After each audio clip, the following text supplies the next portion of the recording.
For many individuals of a certain age, the concept of flying taxis ferrying passengers across cities conjures up memories of the once popular cartoon television series The Jetsons. The 1960s series followed a family living in a futuristic metropolis where commuters rode in flying cars to work. 2 decades into the 21st century, and the science fiction fantasies of the Jetsons creators are closer to becoming a reality than ever.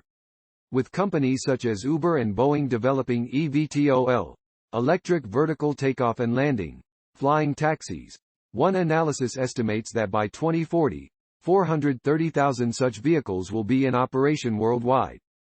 This comes as delivery drones continue to be created and tested, with the global market for them estimated to be worth $5.6 billion, £4 billion, by 2028. To meet the demands of a future in which drones and flying taxis, imagine huge, multi-propeller drones, share airspace above densely populated areas. Proponents of the technologies argue that cities would need to construct a network of mini airports nicknamed skyports. These small airports will be required to ensure that taxis can land in the desired locations. Joby Aviation, based in California, is in the forefront of developing flying taxis, having completed over 1,000 test flights of its eVTOL plane. It intends to commence commercial operations in 2024 after receiving certification from the U.S. regulator, the Federal Aviation Administration, FAA. Joby's piloted vehicle has a maximum speed of 200 miles per hour, 322 kilometers per hour, and a range of more than 150 miles, 241 kilometers.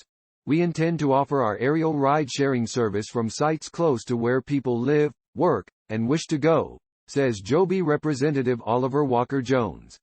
We are collaborating extensively with cities to ensure that our service is compatible with various means of transit, including train stations, airports, and other hubs. Joby has already worked with U.S. parking company Reef Technology to convert some of its car park's rooftops into skyports. Additionally, it has entered into a similar agreement with related companies, New York's largest landlord. With these partners, we intend to expand skyports in early launch markets that provide appealing savings on routes with high existing demand and irritating levels of ground congestion. Mr. Walker-Jones continues. While a network of skyports may sound far-fetched, the notion has already garnered significant support from a number of U.S. local governments. Houston, Los Angeles, and Orlando have already indicated their intentions to develop infrastructure for flying taxis and other such vehicles. Mayor Eric Garcetti of Los Angeles said the city's initiatives will serve as a model for how other local governments may take this new technology to even greater heights. The British government has endorsed plans to develop the country's first skyport in Coventry, near the city's rugby and football stadiums.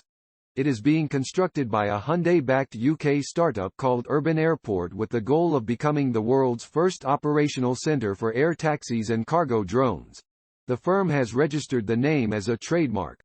The company believes that the zero-emissions facility will be copied globally in order to reduce road congestion and air pollution caused by vehicles and trucks.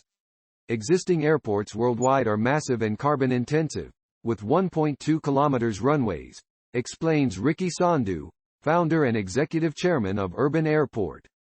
That is due to advancements in technology and the manner in which aeroplanes take off and land.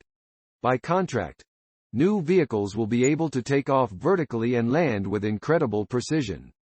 There will be a completely new type of infrastructure required to support them. Mr. Sadhu adds that the inaugural Coventry location, scheduled to open in early 2022, will serve as a logistics demonstration. According to the project's designers, the concept demonstrates how a network of small urban mobility hubs may be rapidly established in cities of varying sizes. Our goal is to demonstrate that turnaround time can be kept to an absolute minimum, allowing for the creation of a high-capacity infrastructure capable of supporting the trucks with very little footprint, Mr. Sadhu explained. However, experts point to various impediments to flying taxis and skyports truly taking off. Whether or not we reach a position reminiscent of the Jetsons will depend on how the business addresses a number of critical challenges, says Jennifer Richter, a Washington, D.C.-based attorney who specializes in drone and air taxi law. These include broad public support, high-volume production, investment in digital, energy, and physical infrastructure, and the construction of a highly automated air traffic management system.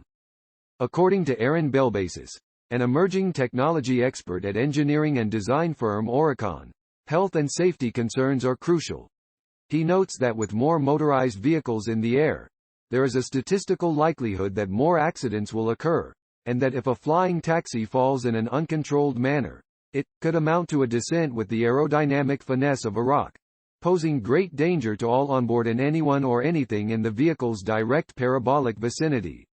Ricky Sadhu expresses concern that investment in skyports and associated infrastructure may lag behind that in eVTOL vehicles.